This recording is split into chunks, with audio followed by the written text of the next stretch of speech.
You were born free, not just physically, but spiritually. A blank canvas, a wild heart, a mind untouched by fear. But almost immediately, the world began to whisper, "Be good, be normal, be like us." And so, piece by piece, your spirit began to disappear.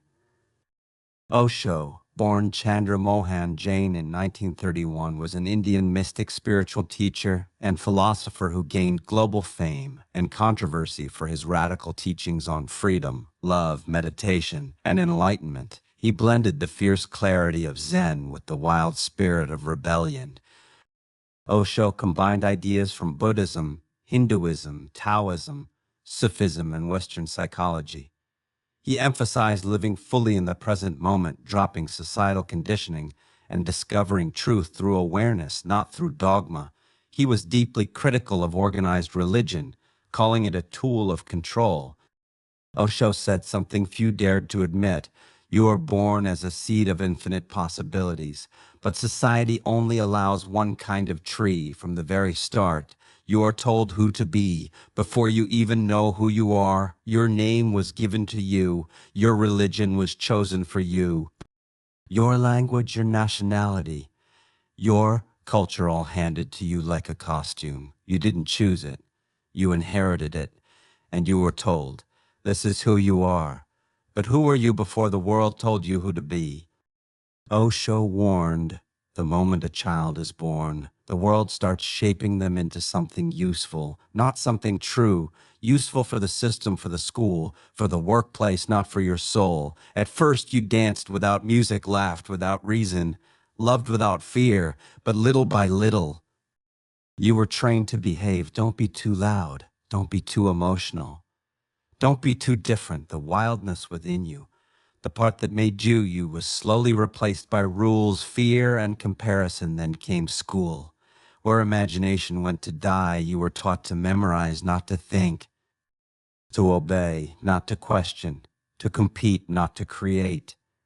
You sat in rows, answered bells, followed instructions, rewarded for compliance, punished for curiosity.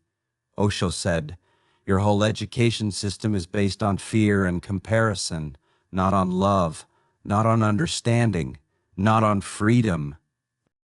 Is it any wonder so many adults feel lost, numb, disconnected? As you grew older, the prison got prettier. You were told to chase money, marry young, buy things, fit in. And if you questioned this, you were called a failure. But deep inside, a voice whispered, "This isn't me," that voice. It was your soul trying to survive the noise. Osho warned, the greatest fear in the world is the opinion of others. And the moment you're unafraid of the crowd, you are no longer a sheep, you become a lion. But lions are dangerous. Society doesn't want lions, it wants obedient sheep. Most people don't die when their heart stops. They die the moment they stop being themselves. It's a slow, invisible death, a death by 1,000 compromises. You trade your joy for approval, your freedom for stability, your truth for comfort. In the saddest part, you don't even know it's happening until it's too late. Osho didn't want to change you. He wanted to wake you up. Nobody else can give you freedom.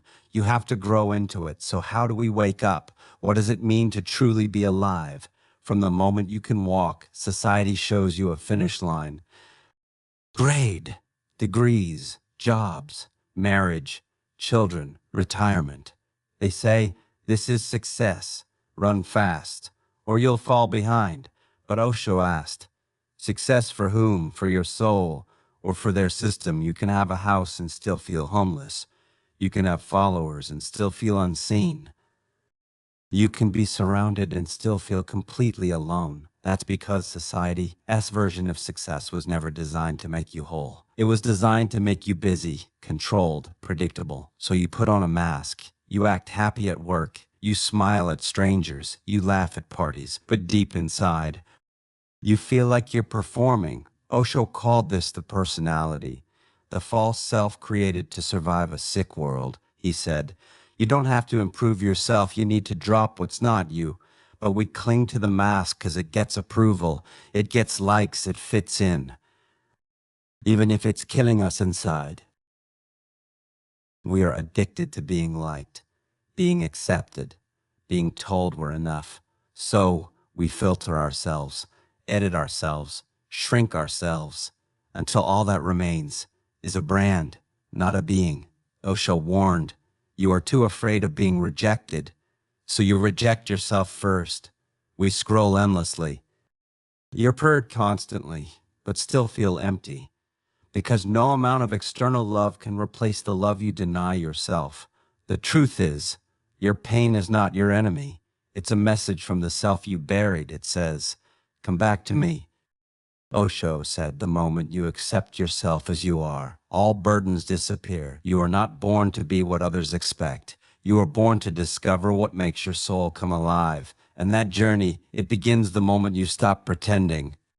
Osho said, meditation is nothing but a device to make you aware of your real self.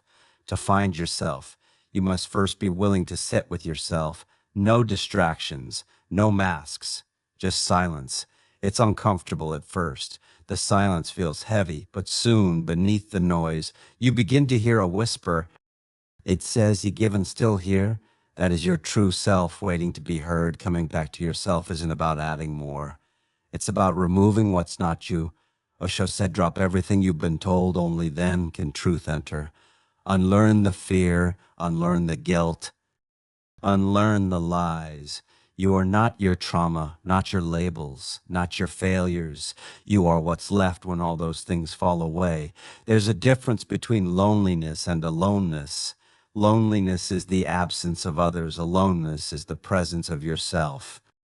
Osho said, only when you are alone can you be truly yourself. It is in that aloneness that creativity is born. Inside arises, the soul breathes. The world wants you to be dim, manageable, predictable. But within you there's a fire, not to destroy, but to light your own path.